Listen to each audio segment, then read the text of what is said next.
Hello everybody and welcome back to Manga of the Week, starring me, Papadopoulos, and featuring songs by the very talented royalty-free in order to get you in the mood to hear me talk about manga. This week we've got a real treat. A standout manga from the genre I like to call beta bullying. If you know anything about anime and manga, you've probably heard of at least some famous titles from the beta bullying genre. I'm talking about things like Please Don't Bully Me, Miss Nagatoro, or Uzaki-chan Wants to Hang Out, things of that nature. But here and now I have to say that as much as I do enjoy this genre of manga, there is one in particular that stands out to me that I finally caught up on this week, and it is now, obviously, Manga of the Week. That being Yancha Gal no Anjou-san. I am probably bullying. I am probably bullying that name. I am probably butchering that name, but yes, it is otherwise translated something like The Mischievous Gal Anjou-san. This titular manga by Kato Yuichi finds our boy Seto, a very typical manga geek boy, study-holic, glasses-wearing, straight-laced kind of guy, and he is very suddenly set upon by a rather notorious gal named Anjou-san, who takes every opportunity she can to provoke and tease and, well, bully him. She just kind of messes with him constantly, but is everything she says really a joke? That's kind of the allure of these beta bullying manga, is all of the stuff they say a joke? Do they really not mean it whenever they talk about stealing kisses or whatever?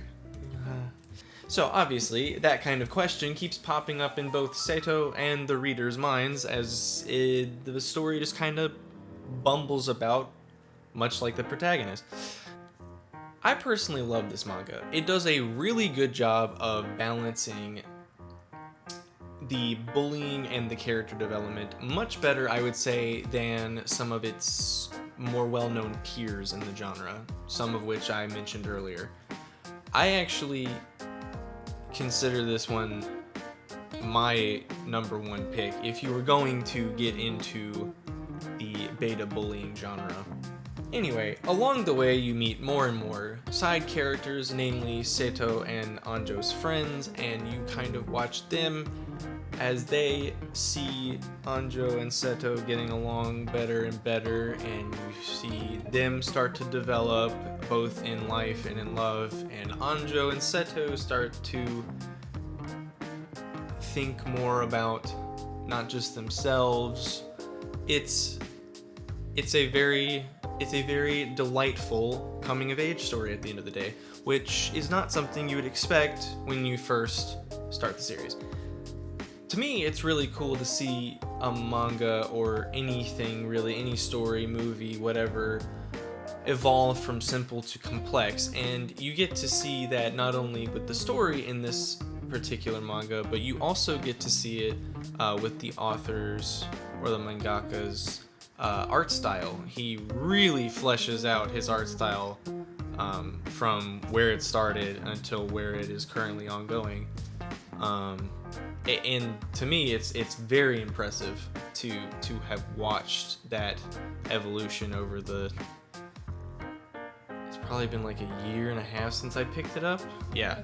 Another good example of at least being able to watch an art style evolve would be like Tower of God is a good one.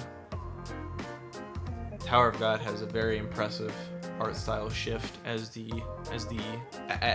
has progressed. I can't talk.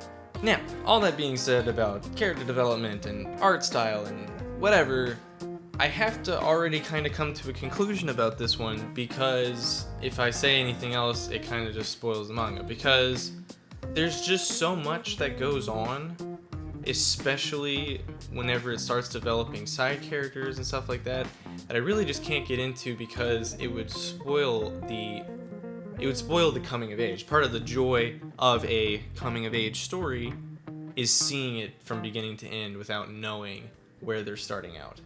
Now, I've given you a little bit, obviously, about the two main people, but I have to, or else you're probably never going to read it. So, this time with my conclusion, I've decided, since I'm kind of a doormat when it comes to descriptive words for what my overall opinions are, that I am going to do an honest to God 1 to 10 rating scale on a couple of key facets that I have decided upon. Those being story, characters, setting, art, emotional impact. One more that I won't tell you about until we get there, because I just think it'd be better that way. And then, of course, an overall. So, let's break it down. Story, I'm giving an 8 out of 10. It's probably the best of its genre that you'll read, in my opinion.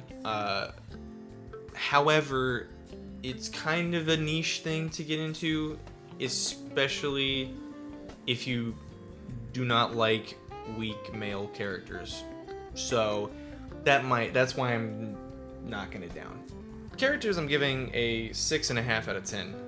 I don't know what's going on with my eyes, but they're like super dry, so if I look really weird for the rest of the video, that's why. 6.5 out of 10. Some are really forgettable, but because of the art style and the writing, you end up enjoying them. So I really wouldn't give the characters themselves, in terms of unique personalities in manga, a high rating, but because of everything else, it bumps it up. Art, I'm giving a 9 out of 10. The artist has a very, very unique style of characters and expressions and clothing. I know that might sound weird, but yeah, expression, characters, and clothing. This author has such a unique style that I really haven't seen in anything else. And you'll have seen some of it at this point in the video because I'll have flashed some panels up on the screen. But it is really memorable. I love it. Now, not everybody's going to like the style, but it's just very, very cheeky, very bratty. All the characters really express themselves in the art much better than I'd say some of the more safe, typical styles that you see. Setting, I'm giving a 5 out of 10. Normally, I'm going to give pretty much anything that's set in a school, like a high school exclusively, probably going to give it like a 2 or 3 out of 10, because it's a high school. I'm giving this one a 5 out of 10 because it's a high school, but it's not in Tokyo. Emotional impact, I'm giving it a 6 out of 10.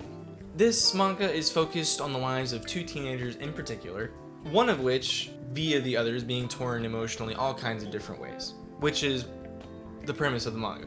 But that emotional turmoil that he's going through doesn't necessarily translate over to a reader. However, because it is a romance, rom-com, whatever you want to call it, ultimately, there are definitely, obviously, going to be some character development moments that make the little romance lover like me, or you, or whoever, kind of go, ooh, and wiggle their hands a little bit, or stomp their legs on the ground as they're reading. You know, it's the little happy wiggle. Maybe it's just me. Maybe I'm weird. So, lastly, and most importantly for some, is going to be the deciding factor on whether or not to read it, both for, let's say, we're just going to go with good and bad reasons. My last category is the Ludometer. The Ludometer kind of speaks for itself. I'm going to put this one on the Ludometer at a 7.5 out of 10. Anjou likes to show off a bit. And by a bit, I mean at least once for like the first 30 chapters, you're probably going to see her cleavage or like the outline of her bra or something. Now, some of you are probably judging me pretty harshly for that. And what I have to say to you is, number one, most of y'all are judging me for this, but you probably have watched every season of Grey's Anatomy, and the only anatomy that they actually cover in that show is genitalia. So step off. Number two, since this is about a genuine gal, which is a subculture in Japan that is devoted entirely to upsetting the norm and the precedent that they have for the prim and proper behavior, the dyed black hair, everybody has the uniform, the whatever. She is literally the antithesis of that. She is a gal. She is bratty. She wears flashy clothes. She has blonde hair. All of those things. So, as you can see, I am simply a man of culture. Overall, I give the series a solid 7 out of 10. It's a 7 out of 10. I love it. I'm going to keep reading it until it's over. But it's not for everybody. This subgenre is not for everybody, or this genre, subgenre, whatever you want to call it, is not for everybody. But it's really good, and it's probably the best one you'll read out of all of them. So, that about does it for this week's episode of Manga of the Week. Tune in next time for, who knows, see ya! Hello everybody, welcome back to Manga of the Week, featuring